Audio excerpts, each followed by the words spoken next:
queridos alunos, tudo bem com vocês? Sejam todos bem-vindos a mais uma de nossas videoaulas de literatura do primeiro ano do ensino médio. Hoje, segunda-feira, dia 29/4, nós vamos retornar ao conteúdo Trovadorismo, a primeira escola literária da era medieval. Acompanhe atentamente a essa explicação para que você não tenha dificuldade no momento que irá fazer as atividades que estão propostas no site da escola. Então, conhecendo um pouco mais sobre o trovadorismo. É chamado de trovadorismo o primeiro movimento artístico que se deu na poesia europeia, sobretudo a partir dos séculos XI e XII, composto por cantigas, podendo ser líricas ou satíricas, que foram escritas pelos trovadores, que dão nome ao movimento. Era um híbrido entre a linguagem poética e a música. Tinha um elo, uma ligação entre a poesia e a música. Acompanhados de instrumentos musicais e de dança, os trovadores viajavam, entoando suas cantigas. Foi um dos gêneros literários mais populares da Idade Média, ao lado das novelas de cavalaria, expressão da prosa neste período. Vamos agora para o contexto histórico do trovadorismo. O trovadorismo desenvolveu-se durante o período medieval, principalmente a partir do século XII. À época, não existiam ainda os estados nacionais e a Europa encontrava-se dividida em feudos, grandes propriedades controladas pelos suzeranos. Então, gente, neste período, o que era valorizado não era o dinheiro, e sim as terras. O cotidiano medieval era marcado por muitas guerras, batalhas e invasões com o intuito da conquista de território. No entanto, foi apenas no século XIV que o português surgiu como língua oficial. As cantigas dos trovadores foram, portanto, escritas em um outro dialeto, o provençal. Aquilo que eu já falei anteriormente, o galego-português. Características importantes para serem ressaltadas nessa escola literária, no trovadorismo. As obras do trovadorismo são chamadas de cantigas, pois eram escritas para serem declamadas. Não havia cultura do livro na Idade Média. A população era, em grande parte, analfabeta. E ainda não havia sido inventado o livro impresso. Então era muito oral. E frequentemente eram acompanhadas por instrumentos musicais, como lira, flauta, viola. Enquanto o compositor de origem era chamado de trovador, o músico era chamado de menestrel. Chamava-se segrel, o trovador profissional, cavaleiro que ia de corte em corte, divulgando suas cantigas em troca de dinheiro. Havia ainda o jogral, cantor de origem popular, que interpretava cantigas de outrem e compunha as suas próprias cantigas. As baladeiras ou saudadeiras eram as dançarinas e cantoras que também os acompanhavam nas apresentações e dramatizações das cantigas trovadorescas. O amor é um dos temas centrais do trovadorismo. É o eixo condutor das cantigas de amor e das cantigas de amigo. É comum o tema da coita, palavra que designa a dor do amor, do trovador que está apaixonado, que sente no corpo a não realização amorosa. Daí a origem da palavra coitado, aquele que foi desgraçado, vítima de uma dor ou mazela, de um sofrimento.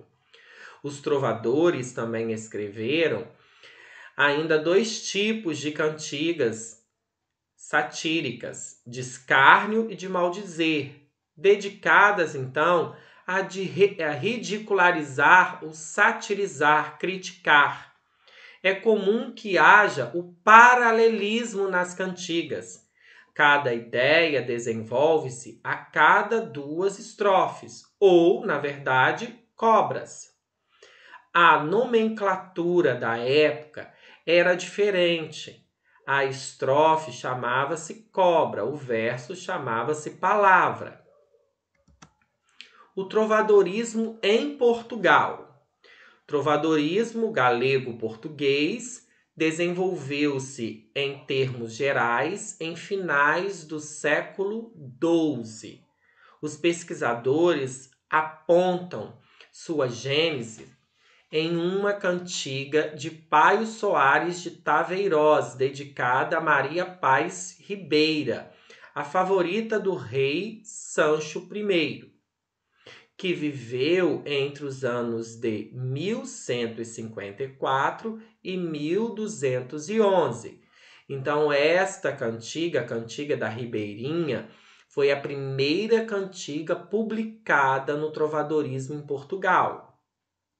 É importante salientar que a literatura portuguesa do século XII não possuía ainda uma noção de identidade nacional plenamente instituída.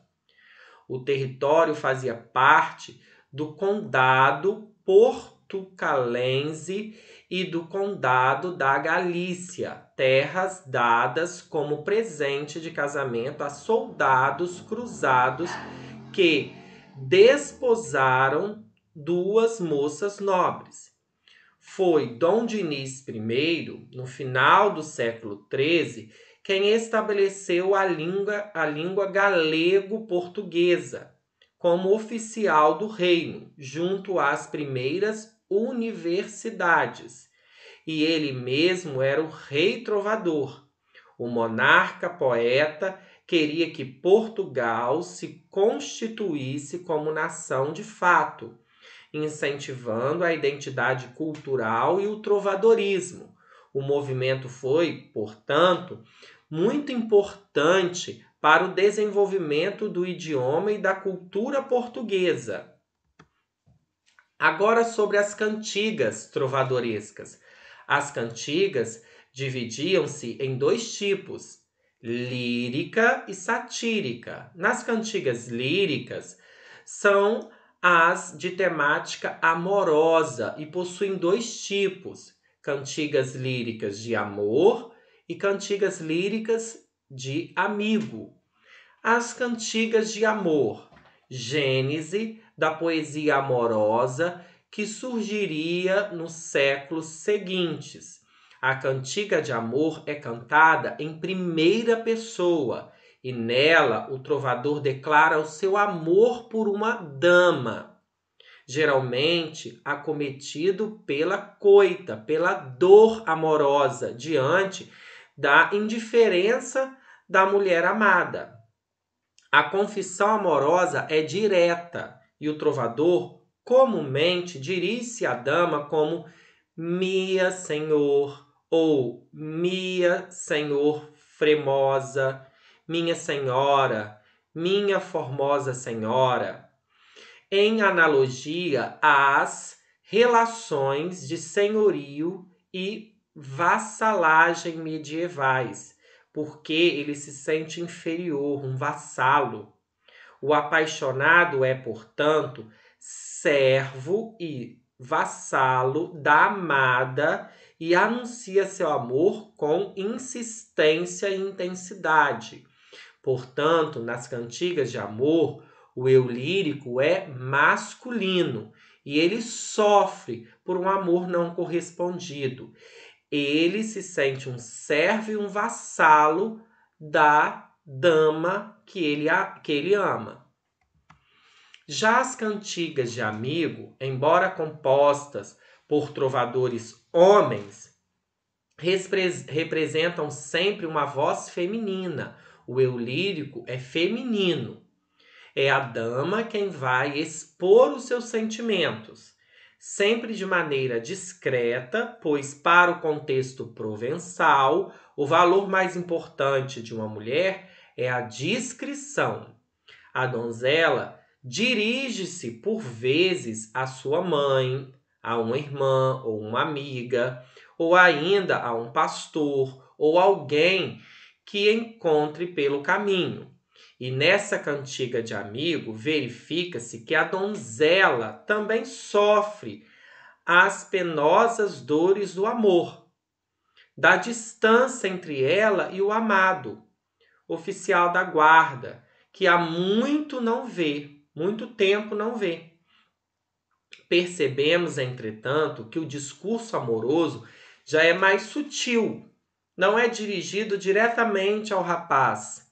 Trata-se de um lamento de saudade. E o eu lírico é feminino e dirige-se ao amado chamando-o de amigo.